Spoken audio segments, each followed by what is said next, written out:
Bienvenido, Andrés. Muchísimas gracias. Gracias. Un Agotado. habitué de esta casa. Sí, por Sí, supuesto. sí, sí. Amigo de la casa. Sí. Ya con el acorazado Potemkin, ¿no? Es la primera vez que estás con el acorazado Es Potemkin. cierto, eso porque te iba a siempre decir, me cambiaron la escenografía. hemos cambiado la Pero escenografía, Andrés. claro. Sí. Ahí Bueno. está un piano al lado tuyo, un órgano, por si querés. No practico, despuntar. no toco. En algún momento toqué la guitarra, pero ya estoy retirado de las canchas. Ah, bien. Me dedico a teclear, que cierto parentesco tiene. Claro, el tema, claro. pero Y bueno, yo ayer estaba leyendo ya la columna que escribiste sobre, Gracias por el fuego, ¿no? Una Gracias columna, por el fuego, sí. columna a manera de obituario también, la despedida de José Mujica, una persona a la que conociste como nadie, como muy pocas personas, lo conociste mucho durante muchos años de tu trayectoria periodística. Hoy lo hablábamos, lo comentábamos hace un rato. Fuiste el autor junto a Ernesto Tulbovitz de uno de los libros más emblemáticos de la vida de Mujica, un bestseller absoluto que trascendió fronteras, Una oveja negra al poder, que tiene, además, hay muchísimos libros escritos sobre Mujica, pero el tuyo tiene la particularidad de que tenés el testimonio de primera mano y además de que es un libro muy periodístico, reconstruís su vida en base a muchísimas otras fuentes, pero con la virtud de tener horas y horas de charla con Mujica y de llegar a ese Mujica bien íntimo, que confiesa, digamos, algunas cuestiones y que generó impacto mundial en algunas de las declaraciones que hizo. Sí, y agregar, vos lo dirás mejor que yo, pero en realidad no es un libro en formato Wikipedia que te cuenta la vida pública, sino que justamente va detrás de la figura de ese hombre tan carismático, conocido en el mundo. Sí. O sea, la intención que tuvimos con Ernesto Tulbovitz, que fue mi socio en este viaje del libro de la oveja negra, fue hacer un libro distinto de Mujica. De hecho, ya se había escrito mucho de Mujica y nosotros lo que quisimos hacer fue, una vez que él llega a la presidencia, nosotros teníamos un vínculo bastante cercano con él porque lo habíamos cubierto en distintas instancias. Yo la primera entrevista a Mujica se la hice con 20 años, en el año 97, o sea, hace cerca de 30 años que lo conozco. Y a partir de ahí, cuando llegó a presidente, dijimos, vamos a registrar este momento para presentarlo de una forma distinta. Y nos juntamos con él y le planteamos la idea le gustó y a partir de ahí lo que hicimos fue generar una cantidad de encuentros, el presidente y nosotros como periodistas, que se hicieron en una casa donde yo vivía, varias sesiones, como 10 sesiones, más de 80 horas de grabación, que empezaban a las 8 de la noche y que terminaban como a las 2 de la mañana, que hablábamos de todo un poco, más otras sesiones también en la chacra, en viajes internacionales, hablamos con una cantidad de gente y registramos su pasaje por el poder. Por eso Una oveja negra al poder. Y a partir de su pasaje por el poder fue que elaboramos distintos capítulos con pensamientos de él y con las jugadas de él. Claro. Y sí, la verdad que generó un impacto que no lo esperábamos Sí, a porque nivel además mundial. tiene algunas declaraciones que tuvieron repercusión en Brasil, por ejemplo, ¿no? Mucha repercusión, sí. Bueno, para que se hagan una idea, el libro ya en este momento ha superado los 230.000 ejemplares en el mundo. Está traducido a 6 idiomas, lo presentamos en 10 países distintos, en 3 continentes. Para ponerles un ejemplo solo concreto y el más lejano, en Japón vendió 90.000 ejemplares. Estuvieron allá, ¿no? Y fuimos a Japón Sí, por con eso. Mujica y la verdad que fue una experiencia impresionante. Algo de eso contamos, la semana que viene va a salir una reedición de Una oveja negra al poder con un capítulo nuevo que lo agregamos sobre el tema de algunas cuestiones relacionadas con los viajes. Y yo estoy preparando otra cosa para dentro de un año aproximadamente, pero solo porque Ernesto está en otras actividades ahora, así que... Sí, actividades más políticas. Más políticas. Y en los últimos 10 años yo me seguí juntando con Mujica casi semanalmente, registrando también su post-presidencia y una cantidad de reflexiones que las voy a volver a volcar en un nuevo libro. Mirá.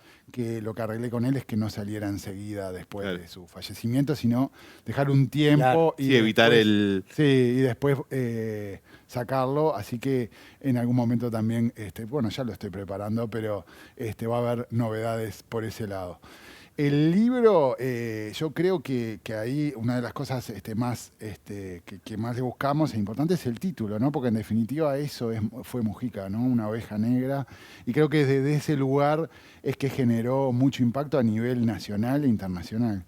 Acá Mujica, yo me enteré de la noticia ayer a media tarde, estaba en la redacción con...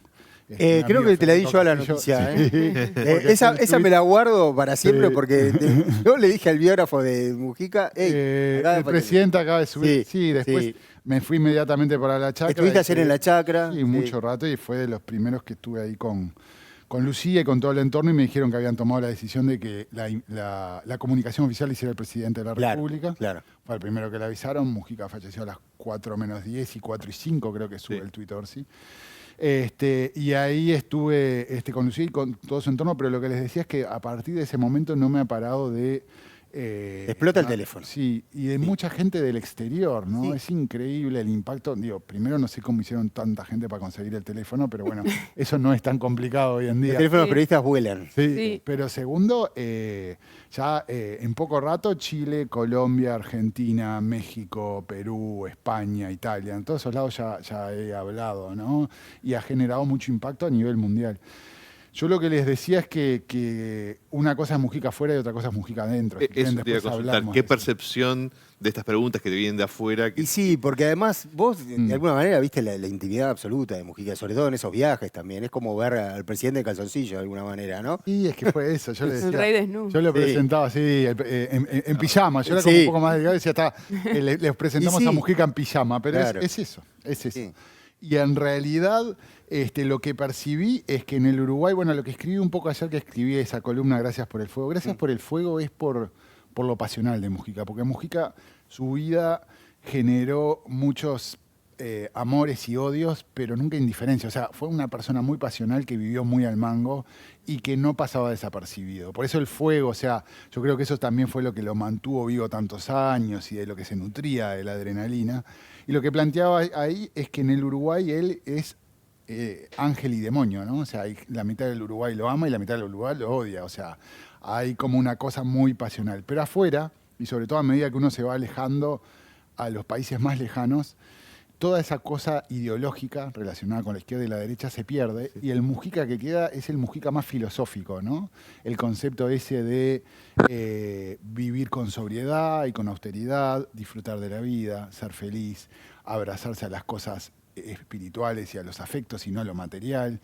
Todo eso fue lo que más impactó más fuera de fronteras y sobre todo más lejos del Uruguay. En Europa y sobre todo en Japón y en Turquía, que fueron lugares que visitamos, lo que más le preguntaban era sobre esto. En Japón, por ejemplo, mucha gente ni sabía dónde quedaba Uruguay. Claro. Esa es la verdad. Claro. De hecho, me acuerdo de haber visitado escuelas con él y que tenían un mapa de América Latina con Uruguay marcado, como diciendo, este señor viene de acá. Ustedes conocen a este señor, pero no saben de dónde viene. Porque en realidad yo creo que su mensaje filosófico es lo que quedó en esos países en un momento en el cual justamente hace falta un poco más de filosofía, me parece, ¿no? Y Andrés, te quería preguntar justamente, el libro que ustedes publicaron junto a Tulboids fue en 2015, justo cuando terminaba la presidencia, pero sin embargo vos seguiste en contacto todos estos años. Sí. Después de haber dejado la presidencia, ¿notaste algún cambio de repente de cómo concebía el poder, de los ideales, de una madurez, si se quiere, en sus concepciones? Sí, era una persona cambiante todo el tiempo. O sea, de hecho, yo lo seguí muy de cerca los últimos 25 años, pero principalmente los últimos 20 años tenía conversaciones muy frecuentes, casi semanales. Y percibí una evolución. Sí, era como una persona muy abierta a ir cambiando desde el punto de vista ideológico. Igual ya él a la salida de la cárcel en el año 85 tiene un discurso famoso en el Platense ante lo que le decía la barra, que eran los tupamaros que habían salido, donde llamó a no fomentar el odio y a dar vuelta a la página, cosa que lo hizo hasta el último día y le costó bastante caro, ¿no? Porque hubo mucha gente que le indilgó todo eso. Pero él sí evolucionó ideológicamente y él decía que él se fastidiaba mucho con la gente que seguía con un discurso muy sesentista y que lo cuestionaba a él supuestamente desde su lugar de marxista y de la izquierda, pues decía, yo no soy eso, yo evolucioné a una cosa totalmente distinta. De lo que no cambió fue de sus convicciones y valores y su forma de vivir, o sea, se murió en su casa. Yo ayer entré y estaba Lucía en la cocina y él todavía seguía acostado en su cama, Claro. con su entorno más cercano. Pidió para sus últimos días estar en su casa, dejó que la última semana lo fuera a visitar solo su entorno más cercano. se murió de la forma que quiso y en el lugar que había vivido desde que salió de la cárcel, ¿no? Sí, Eso sí. como que no lo cambió nunca. Eso es impresionante también, ¿no? Mm. Andrés, obviamente el relato que se conoce y por eso fue una figura magnética en todo el mundo, es esa cuestión de, y todos los medios lo repetían, el presidente más pobre del mundo, eso fue lo que se instaló en su momento, ¿no?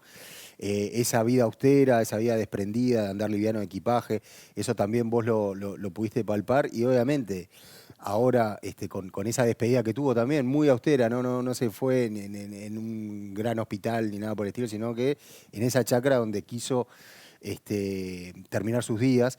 Y bueno, vos tuviste además una entrevista que fue de alguna manera el anuncio de su despedida. Fue en febrero, ¿no? En enero. En Los enero. primeros días de enero. Creo Los que prim- salió el 7 de enero. Fue dura hacer esa entrevista. Bueno, porque fue durísima esa entrevista porque él ahí dice que ya le queda poco, que se está pagando, que el cáncer había tomado ya, se había extendido. Y sí, quiero que me cuentes los entretelones de esa entrevista. Tengo todavía, ahora me hiciste acordar, mirá, con todo este lío y todo. Sí, No lo había recordado. Todavía grabado el mensaje que me deja en mi celular. Él me llamó los primeros días de enero, creo que era el 1 de enero. Sí, creo que era el 1 de enero o el 2 de enero por ahí Sí, a sí. mi celular diciendo, hola Andrés, habla Pepe acá. Venime a ver porque te tengo que decir algo muy importante, con la voz media quebrada Claro. acá y como claramente afectado. Y dije, acá pasó algo. Lo llamé inmediatamente después. Eso era un sábado, creo, un viernes, y me dice, la semana que viene, lunes o martes, venime a ver porque te tengo que decir algo muy importante que te va a impactar. Yo, ¿qué? O sea, no me dejes hasta Claro. lunes o martes. Me dijo, que me estoy muriendo. Y tremendo. le digo, bueno, sí, todos nos estamos muriendo, yo qué sé, y vos tenés cerca de 90 años. Y me dice, no, esta vez lo que te quiero decir es muy importante.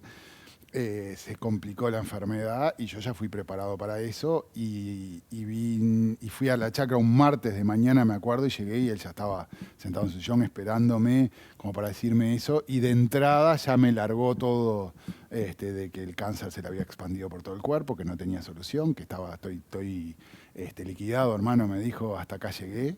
Siempre así, ¿no? Sí. Siempre.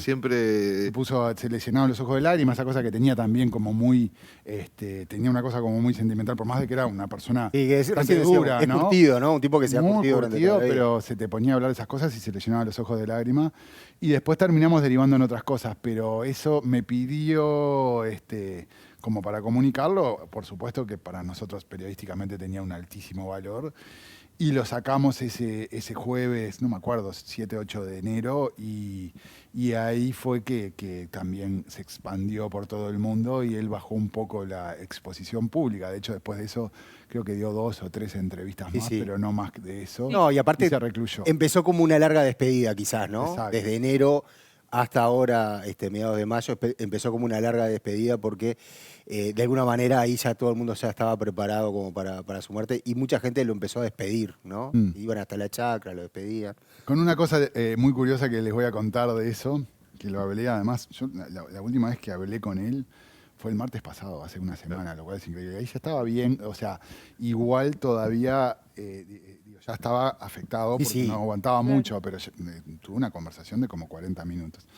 Y en referencia a eso me dijo, no, yo tengo clarísimo que vienen todos a mi velorio adelantado, me están velando en vida, está clarísimo. Lo velaron en vida. Sí, El me tipo están pudo velando. asistir a su velorio, eso está claro, ¿no? Exactamente. Que es el sueño de todo el mundo. Exacto. Ver qué dicen cuando uno muere. Y me dicen, no, y todo el mundo dice, che, cuando entran acá, mirá dónde vivís, qué maravilloso, no sé qué, esto, qué importante.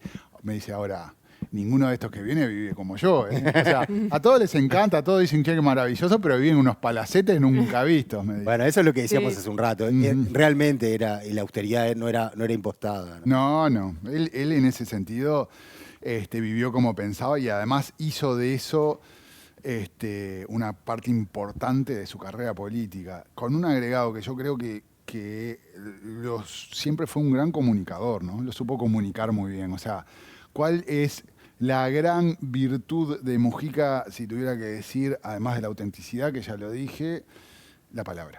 Sí. Un gran comunicador. Sí, y Andrés, justamente hablábamos de la evolución que tuvo en política, de pensamiento también, y te quería preguntar si él, en estas charlas que tuviste, te habló o estaba preocupado por el futuro del MPP del Frente Amplio en general, ahora habiendo perdido el tridente quizás que lideró en los últimos años el Frente Amplio. Estaba. Él en realidad siempre dijo que el mejor dirigente político era el que dejaba una barra que lo suplía y que lo mejoraba, ¿no? Y trabajó para eso. De hecho, él se va con el presidente de la República de su sector político, que es un ahijado político de él, que se llama Andu Orsi. Pero la realidad es que los tres grandes líderes del Frente Amplio en este siglo, que son los que llevaron al Frente Amplio al poder y que lo mantuvieron durante 15 años y ahora de vuelta en otro periodo, ya no están. Él era el último. Son Astori, Vázquez y Mujica.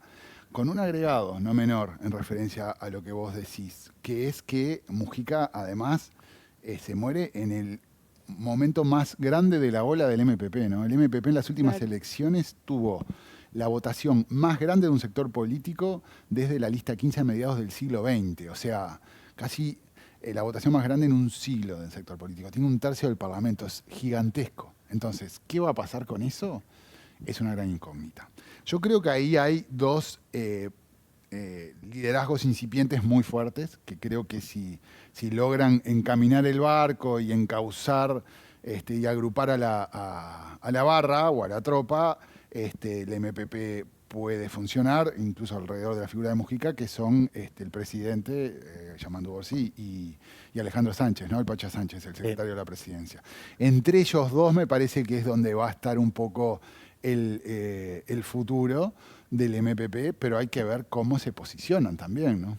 Y te quería, que viene añadido a eso, la idea de ensanchar el MPP, de hacerlo, viste que se habla como que es un cachol, el otro día hablábamos con Daniel Superviel, ¿fue también algo estratégico de él, de pensar hay que sumar más gente, o fue algo genuino que No, le fue nació? 100% estratégico. De hecho, en realidad eso es una idea original de Raúl Sendic.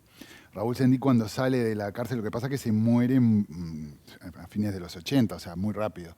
Pero su primer planteo, y que Mujica lo agarra, Mujica agarra muchas cosas de Sendic. De hecho, paréntesis, en los últimos días, cuando le fui a visitar más de una vez, tenía un retrato de Sendic enfrente al sillón donde se sentaba y conversaba con Sendic todo el tiempo. Mirá. Sendic acá y una foto de Manuel acá de costado también. Tremendo. Con Manuel. Tremendo. Y Sendic decía que había que hacer un frente grande.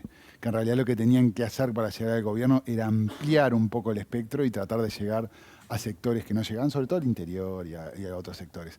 Así que sí, eso viene de antes. Viene de antes, Sí. bien. Bien. Bien, venís estuviste en el cortejo de alguna manera. Pasé, sí, ahora pasaste voy a por ir ahí. al Palacio, pero lo que Bien. pasa es que en la mañana estuve también en alguna otra entrevista. Sí. Y bueno, y acomodando también el semanario que salimos mañana, Fede. ¿Vos te Ah, tenés no, que ir ¿salimos para- mañana? Sí. Me entero por vos. Salimos Hasta que las velas mañana, ardan. sí, Me entero por vos. vas Bueno, a tener sí. que ir a teclear. De en acá cualquier sí momento salgo a teclear para allá. Me lo rapto. Te dejamos libre, Andrés. Te agradecemos muchísimo. Sé que hoy es un día también hiper complicado, más allá del cierre de búsqueda. Sí, muy intenso. Para llegar al Palacio Legislativo, sí, el y triple todo lo de tiempo. demás. que lleva. Imagínate, sí. Y además, bueno, imagino la demanda internacional que debes tener de todos Sí, los medios. un A mí montón. me llamaron hoy dos medios de Bolivia, imagínate, para que les cuente No, un poco y- cómo se estaba viviendo Uruguay. Y como ¿verdad? despedida también nuestra audiencia piden que Y- salga ya el podcast de Piden un Una Oveja podcast Negra al con- Poder. con Una Podría Oveja ser Negra un al Poder. videocuento, ¿no? Sí. No ¿cómo estaría no? mal, ¿eh? Es un Se lo buen... planteo a la editorial. Sí, ¿Cómo no? no estaría Me parece mal. Una muy buena cosa. Lo estaban pidiendo. Y te damos muchas gracias por haber estado acá y además para recibir a alguien que conoces muy bien, Daniel Carlos Pájaro Enciso, Sí, que conoce muy bien a Mujica también. no solo eso, Conoció. sino que ahora que estamos hablando Sí. de Una Oveja Negra al Poder, el pájaro enciso es parte de ese libro. Está en una anécdota Bueno. famosa de Mujica que contamos y que detallamos. Y que queremos que relatamos ahora en la ese cuente, libro. porque Sí. la estuvimos repasando, una de esas frases memorables que si tendrá Mujica, ¿no? Lo quería mucho Mujica, El le Pepe tenía Sí. mucho aprecio y lo valoraba mucho políticamente. Sí. Me parece Ayer- importante decirlo públicamente. porque- Totalmente. Sí, Ayer sí, veía la foto de una de las tantas fotos, ¿no? Del pájaro Enciso charlando con Mujica, tomando unos mates ahí en la chacra, en las clásicas sillas blancas. Sí. Sí, tuvo una relación, la verdad, con los dirigentes de la oposición, digamos, Sí. del otro bando, sin dudas que con Enciso era el que tenía más relación. Una de las últimas charlas que tuve me siguió diciendo, yo soy blanco. No soy del Partido Nacional, pero yo soy blanco y me voy a morir blanco. Me dijo. Bueno, está bien. Ahí tenés.